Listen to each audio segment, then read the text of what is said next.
Fool me once, shame on you. Fool me twice, shame on me. Fool me 3 times, double shame on me. Robinhood has fooled me one too many times, and for that reason, but not that reason alone, but for that reason, I'm out. I'm done. I'm leaving Robinhood and I'm transferring my funds somewhere else because I cannot afford to have my wealth compromised like that. What's good? I go by the name of Q. If you're unfamiliar, if you are familiar, shout out to you. Welcome back to the channel. Bad news after bad news after more bad news after more bad news. The last good thing we heard about Robinhood was the introduction of fractional shares, which was almost irrelevant by the time you got off that waiting list because other brokerages had already had that available. Robinhood is a fairly new app. They've been around since 2013 and they have a lot of issues to work out. Before I get to bashing them, I want to state a couple of the good things and the reason why I even joined them to begin with, and then we'll get into the reason why I'm leaving. For one, in my personal opinion, Robinhood has hands down the best interface. It's the most user friendly. All the bright, attractive colors. Like my favorite color is green. The color of money is green. What's not attractive about the Robinhood app as a whole? That's the reason why they're so popular. It's almost like a game when you look at it. You look at it and it brings fun to investing. They have the option for fractional shares, like I mentioned. That's another pro. So you can start investing with $1. That just lets everybody become an investor, and that's why a lot of beginners like myself jump onto Robinhood to get started. They're also very educational and informative. If you're a new investor, they have a lot of stuff on the home screen. They share a lot of news, so you can learn as you go. The more you start investing, they'll show you what means what. They'll give you definitions to things. They'll show you what's going on in the market as a whole. So you can learn a lot of stuff just off the app, as well as the referral link. That's another pro. They give you a referral link for being a customer. So that way, when you put the link in the description, like you see in all the descriptions, this is a link in this description right now. They put it out there so that way you can get a free stock and whoever uses your referral link can get a free stock. And that's an easy way for people to start investing out the gate. So that is a huge, huge pro. I've been with them for just under a year, and the reason I'm leaving was because of the issues you hear now. Just the other day, roughly 2,000 accounts were hacked and compromised.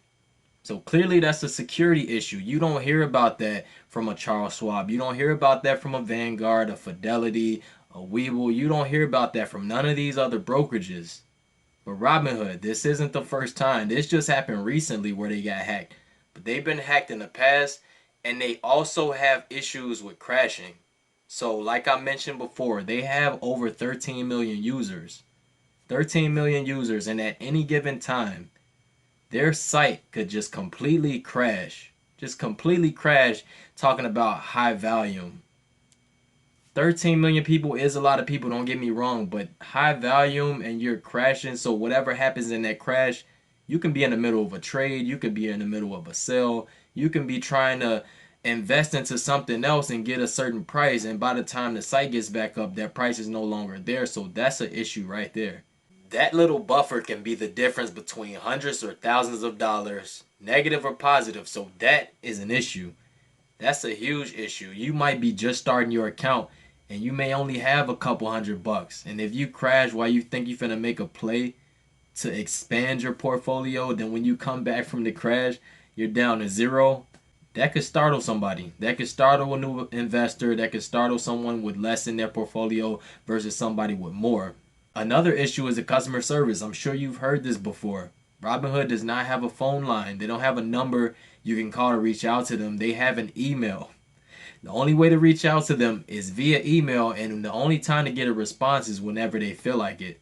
They don't respond as timely as you would think a company should, especially with 13 million users, especially with people who are keeping you in business. The customer service is trash.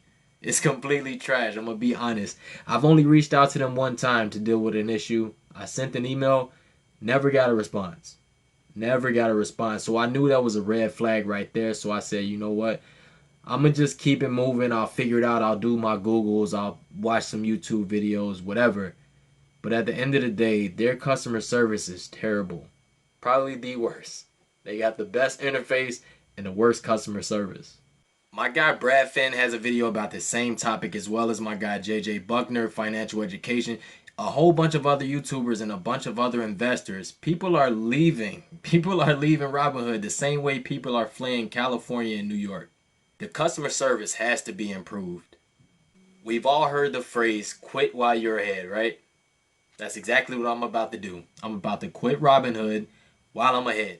I have a small portfolio, a very small portfolio of only 6 holdings. I hold 6 different companies in my portfolio, which values out to just under 1,700 bucks. Just under $1,700, which isn't a ton of money, but it's a significant amount. It's a significant amount. Like I said, I opened my account with them back in November of 2019, and ever since then, I've consistently contributed to it up until about a month ago. I stopped contributing about a month ago to see what was going to happen. You know, I was contributing to my Roth IRA, but after I saw this news, I knew for sure it's time to leave. Robinhood no longer serves me, and if I want to keep building my wealth, if I want to maximize my earning potential, if I want to maximize my gains, I have to leave. I have to leave. So while I'll be transferring my funds out of Robinhood, I'll be transferring them over to my Fidelity account. For those of you who don't know, I have a Fidelity account. That's where I keep my Roth IRA. But I also have a separate brokerage account with them. So that way, when my Roth is maxed, I can continue to invest within that Fidelity ecosystem, and I can continue to build my wealth, and I can continue to prosper. You're investing your hard-earned money. Your hard-earned money, the same amount of energy it took you to go to work and make that money in order to invest, that's the same amount of energy you should put into protecting your wealth. If you don't protect it, nobody else will. That's a fact. Like this video if you like it. Let me know in the comments. If you're going to continue to use Robinhood, let me know if you are going to transfer your funds, what brokerage you plan on going with. Whatever you choose, just make sure, right? Make sure that you get the best value out of it. Make sure the customer service is fire. Make sure you do your due diligence, okay? Because Robinhood was an easy one. It was an easy one to get into. It was exciting. Everybody was talking about it. And you jump in and then you get swindled low key. So it's like, do your due diligence. Make sure you do your research, because investing is a risk at itself.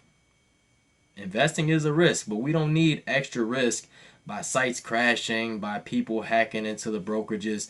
We need as less risk as possible when it comes to investing in order to maximize our gains. So like this video if you like it. Let me know if this video helped you. I go by the name of Q, and like I always say, if Q can make it happen, you can make it happen. I'll holler at y'all next video. Peace.